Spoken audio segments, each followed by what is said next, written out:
Hey there, guitar player. I hope you've got a strong stomach because today we're going to be unearthing a skeleton.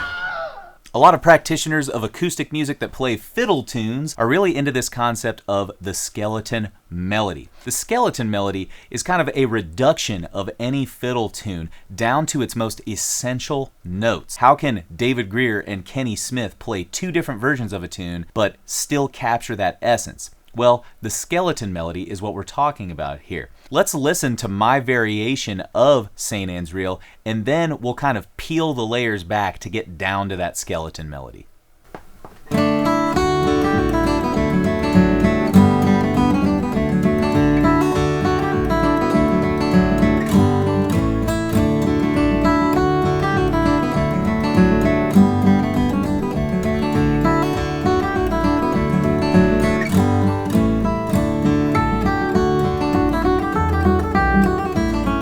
There you have it, my friend, the variation that I wrote, but how do we actually extract a skeleton melody from a tune? Well, there's a simple rule that can guide us through most of the process. Let's say we've got a plain vanilla version of St. Anne's Reel, like the one I've uploaded here on my channel.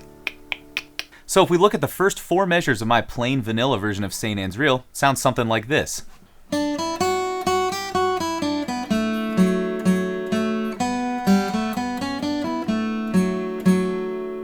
So with that plain vanilla version of the tune, we can pretty much go through and latch onto any note that falls on a downbeat. If we remove all of those and beats and focus solely on the notes that fall on downbeats, the version sounds a little bit like this.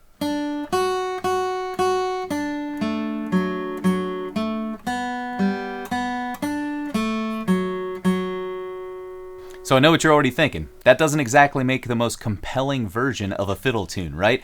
But check this out. What we've done is strip away any excess ornamentation so that we can go back in and add some of our own to make it our own version. This is exactly how all of our favorite players make their own versions. Whether they go through it this methodically or not, some people can just listen to a tune and pick out the skeleton melody. And I'm convinced that if you do this for a little while, it's something you're going to be able to do yourself. I want to play three versions of St. Anne's Reel for you, all back to back.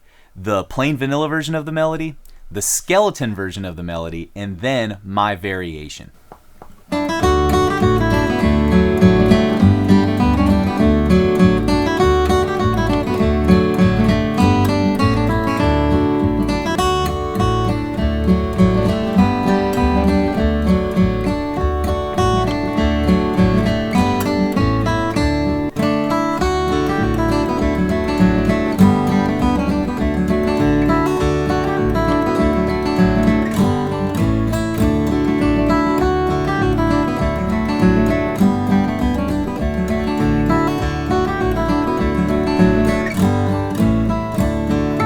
There you have it, all three versions of it back to back.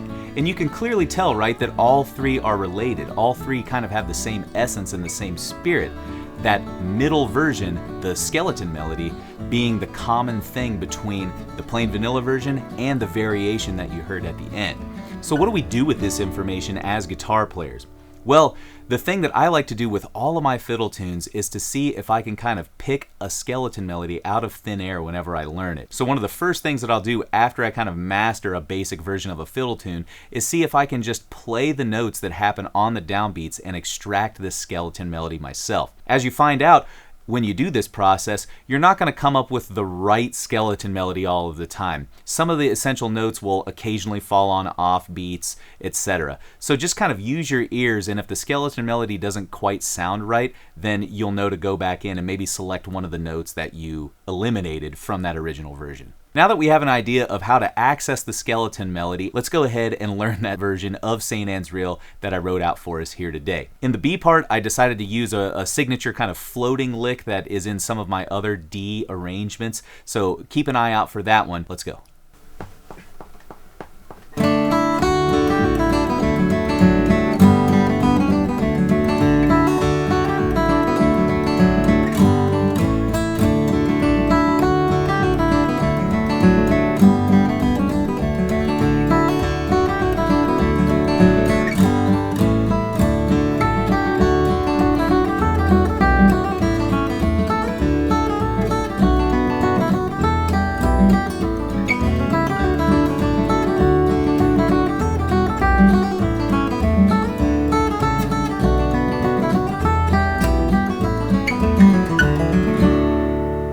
All right, my friend, there it is. If you enjoyed this one, be sure to check out any of the other fiddle tune arrangements that I have here on the channel. I've tried to write those arrangements with this skeleton melody process in mind, so you should be able to take any of those tunes and modify them really easily to find that skeleton melody and start making your own arrangements. I hope you enjoyed today's version of St. Anne's Reel and that you get a lot of mileage out of it and maybe a little bit of inspiration to create your own skeleton melody arrangements.